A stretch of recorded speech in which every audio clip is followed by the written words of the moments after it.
न कोई अपनी पहचान चाहिए, बस एक ही दुआ मांगते हैं भगवान से, आप सबके चेहरे पे प्यारी सी मुस्कान चाहिए। सम्माननीय मंच को मेरा सादर नमन। माननीय कर्मवीर श्री शंकरराव जी काळे साहब, सौ माई साहब, इनकी पवित्र स्मृति में मेरा सादर अभिवादन। आज के कार्यक्रम के आदरणीय अतिथि आमदार श्री आशुतोष दादा काळे जी तथा विशेष अतिथि हम सभी के जाने पहचाने श्री विजयराव जी जाधव साहब, उसी प्रकार हमारे स्कूल के 1971 के बैच के प्रथम बैच के विद्यार्थी, हम सभी के चहेते माननीय प्राचार्य श्री नूर शेख सर तथा सभी विद्यार्थी विद्यार्थिनियों और अध्यापक अध्यापिका। गौतम पब्लिक स्कूल की भूतपूर्व वाइस चेयरमैन स्वर्गीय सौ माई साहब अर्थात सुशीला माई काळे साहब, इनके 25वें पुण्य स्मरण पर आज हम एकत्रित हुए हैं। मैं आज स्वर्गीय माई साहब का जीवन पट प्रस्तुत करने के लिए आपके सामने उपस्थित हूँ। स्वर्गीय सुशीला माई शंकरराव काळे अर्थात माई, इनका जन्म 3 मई 1931 को नांदेड़ के एक साधारण परिस्थिति में होने वाले परिवार में हुआ। उनके पिताजी श्री शंकरराव तुकाराम जगताप शासकीय विभाग में कार्यरत थे। उस समय स्त्रियों की ओर देखने का समाज का दृष्टिकोण आज की तुलना में काफी संकुचित था। स्त्री शिक्षा का इतना महत्व भी नहीं था। फिर भी सौ माई जी ने मैट्रिक तक की शिक्षा प्राप्त की। उन्हें शिक्षा में भी बहुत रुचि थी। उनकी शिक्षा अहमदनगर में पूर्ण हुई। उनके पिताजी समाज सुधारक थे। सौ माई जी की पढ़ाई लड़कियों की स्कूल में ही पूरी हुई। उच्च शिक्षा प्राप्त करने की उनकी तीव्र इच्छा थी, लेकिन परिस्थिति अनुरूप वे आगे की शिक्षा ग्रहण न कर सके। अगस्त 1948 में उनका विवाह हमारी स्कूल के संस्थापक माननीय श्री कर्मवीर साहब बिल्कुल सीधी सादी पद्धति से कोपरगांव के मंदिर में संपन्न हुआ।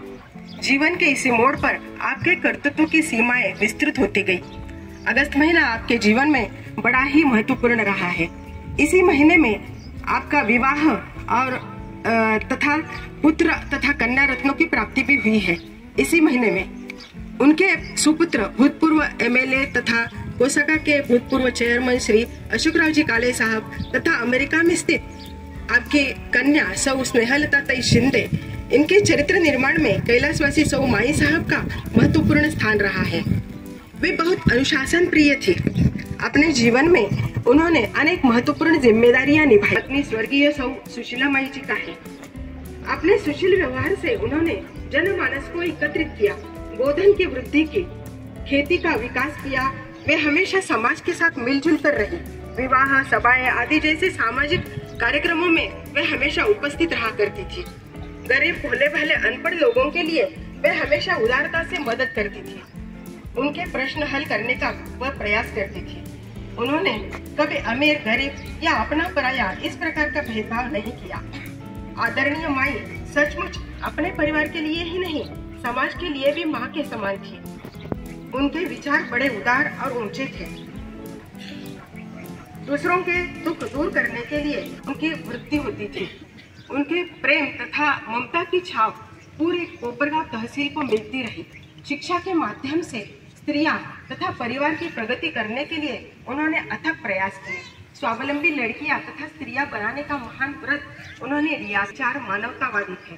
समाज तथा लोगों ने अनेक पद उनको प्रदान किए। उन्होंने जनता जनार्दन के विकास के लिए अनेक कार्य किए। उनकी औपचारिक पहचान भी काफी मात्रा में बड़ी है। आप आदरणीय माई की उस पवित्र स्मृति में मेरे शत शत प्रणाम। जय हिंद, जय कर्म। धन्यवाद मॅडम। खरं तर आपण सर्वजण भाग्यवान आहोत की आदरणीय माई साहेब आणि आदरणीय काळे साहेब यांच्या छत्रछायेखाली आपण या गौतम पब्लिक स्कूलच्या प्रांगणावर विराजमान आहोत आणि त्यांच्या छत्रछायेखाली आपण आपला शालेय शिक्षणाचा कारभार बघत आहोत। आणि खऱ्या अर्थानं माणसाला जर त्यांच्या पाठीशी कौतुकाची आणि आशीर्वादाची थाप आणि आशीर्वादाचा हात देणारी व्यक्ती असेल तर ती शाळा असेल, ती व्यक्ती असेल, ती जगात कुठल्या प्रकारे आणि कुठल्या उंचीवर जाऊ शकते याचे मूर्तिमंत उदाहरण आपल्या सर्वांसमोर आहे। आणि म्हणून खरं तर या निमित्तानं आपण आज अनेक मान्यवर बोलण्यासाठी इच्छुक आहेत। मात्र दादांना देखील पुढील कार्य बाकी आहे, त्यांना पुढील अनेक ठिकाणी अजून जायचं आहे. आणि म्हणून आजच्या कार्यक्रमासाठी उपस्थित असणाऱ्या सर्व सन्मान्य मान्यवरांपैकी सर्वात अगोदर आपल्या सर्वांना मार्गदर्शन करतील आदरणीय विजयराव जाधव.